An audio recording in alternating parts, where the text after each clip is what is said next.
Okay, welcome to the deep dive.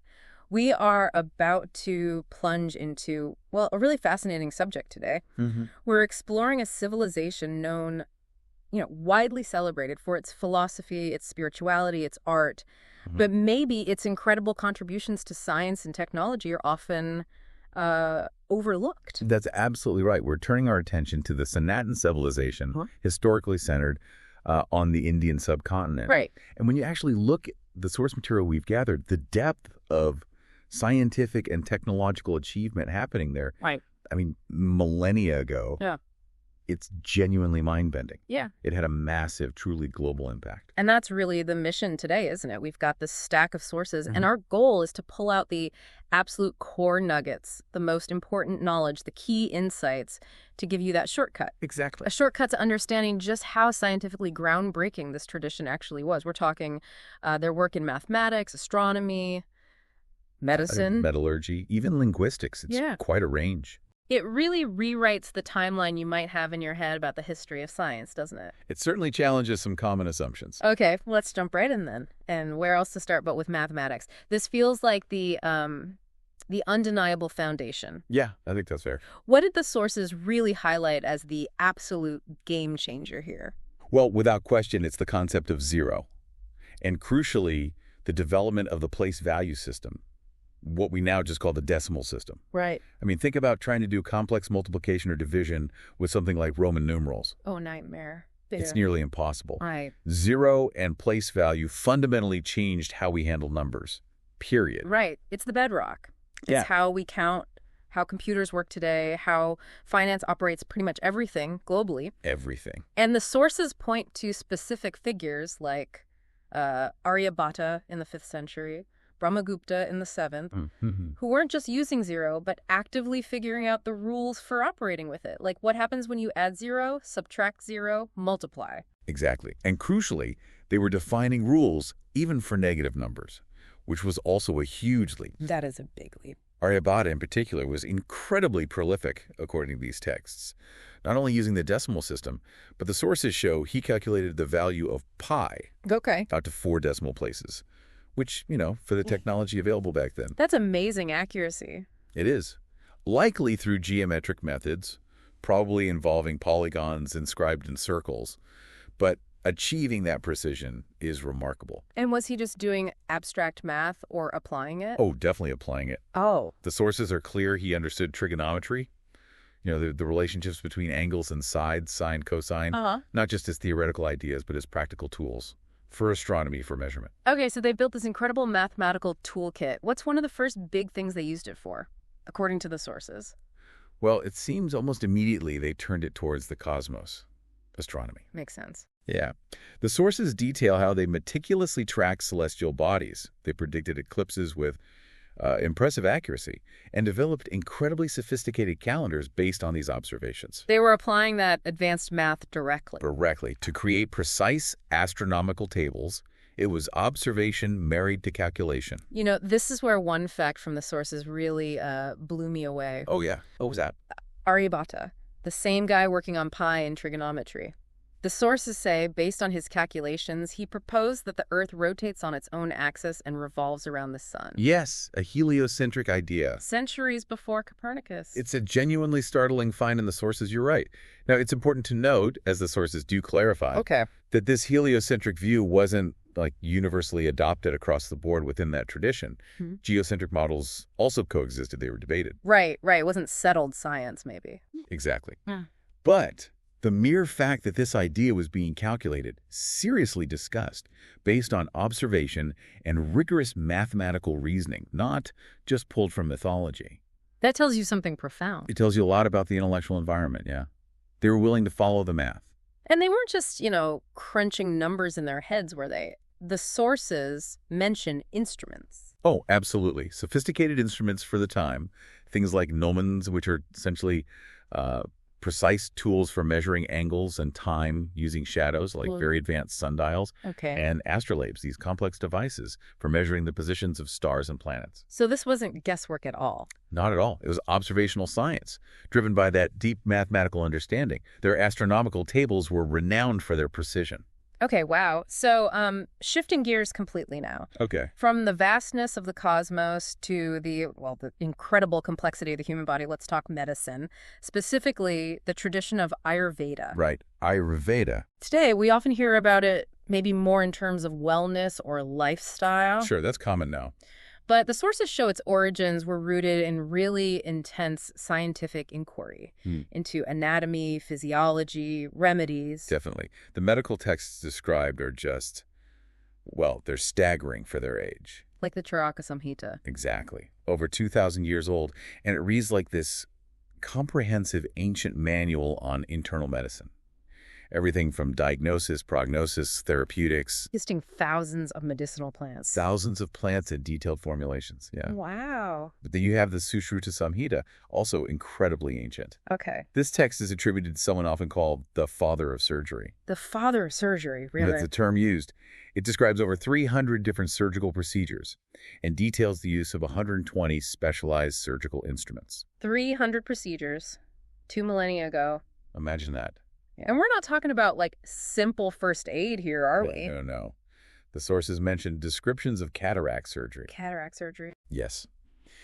Different forms of plastic surgery, including rhinoplasty, actually reconstructing noses, setting complex bone fractures, and even using herbal preparations that acted as rudimentary forms of anesthesia during these procedures. That level of surgical detail, especially the understanding of anatomy it implies.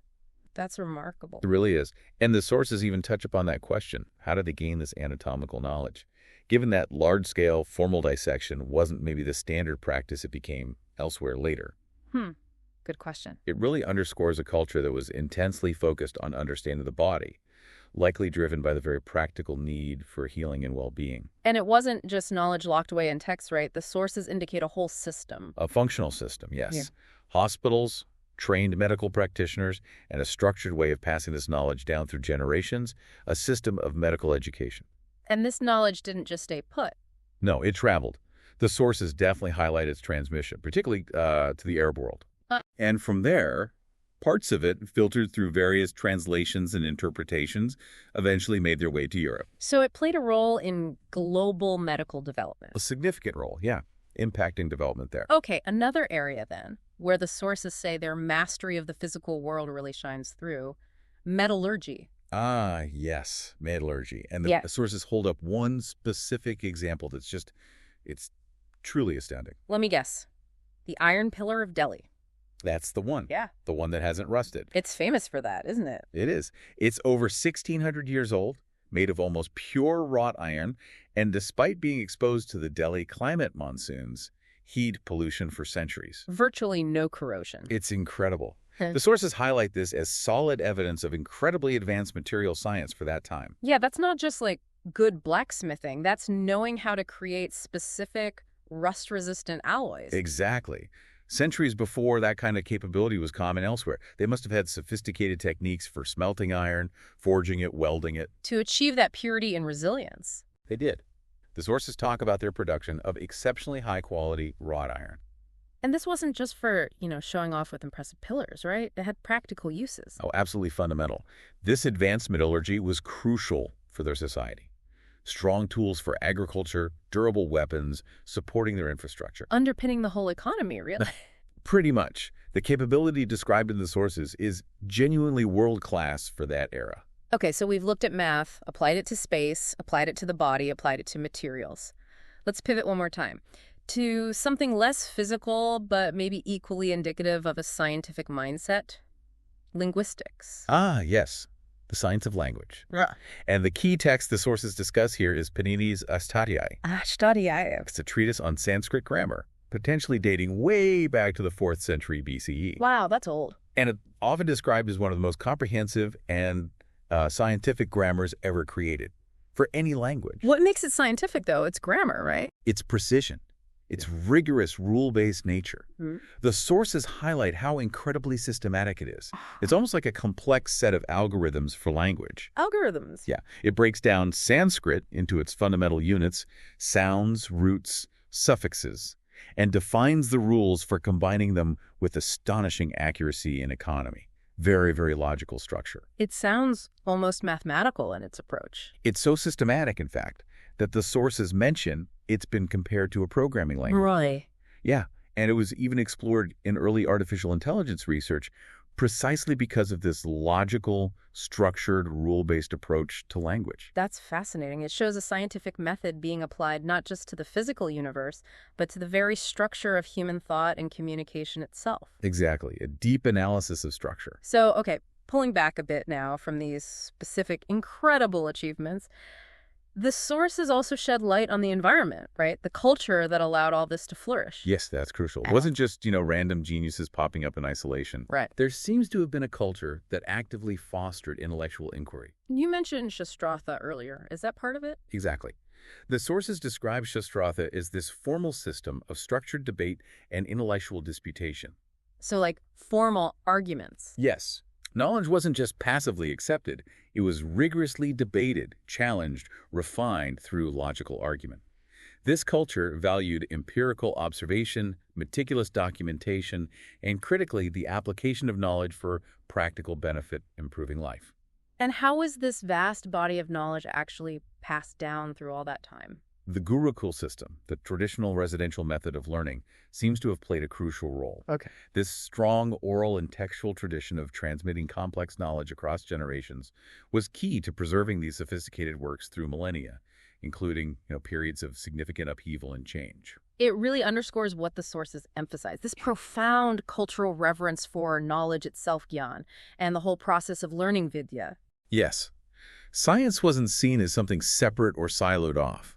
It was integrated with philosophy, with daily life, seemingly driven by this deep desire to understand reality and promote well-being. It wasn't science versus spirituality, it was more intertwined. That's the picture the sources paint, yes. An integrated approach. Now, the sources are also clear-eyed about limitations. Absolutely. Like any civilization of that time, there were limitations based on the available technology. They didn't have electron microscopes or computers. Sure. And tracing the exact line of influence through history is complex. The transmission of this knowledge to other cultures wasn't always a simple linear path, and credit wasn't always accurately attributed in later historical records. That's a whole complicated area of historical study in itself. But the fundamental contributions we've discussed, zero, the decimal system, trigonometry, the depth of medical and surgical knowledge, that advanced metallurgy, the scientific linguistics, these weren't just minor footnotes. Not at all. The sources show, for example, how the transmission of Indian numerals and key mathematical concepts, often through Arab scholars acting as intermediaries. Right, the Arabic numerals connection. Exactly, which were originally Indian numerals. Yeah. That transmission to Europe was absolutely pivotal. It helped fuel the European Renaissance and laid some crucial mathematical foundations for the scientific revolution that followed centuries later. So it provided essential building blocks. Crucial building blocks for subsequent global progress in science and technology. You can draw direct lines. So when you step back and look at it all, digesting all these sources, what's the core takeaway? I think the core takeaway from these sources is that the Sanatan civilization was a true powerhouse of scientific and technological innovation. Not just philosophy. Not just philosophy or spirituality, as profound as those are. It was equally characterized by intense intellectual curiosity, empirical observation, rigorous logical reasoning, and the practical application of knowledge.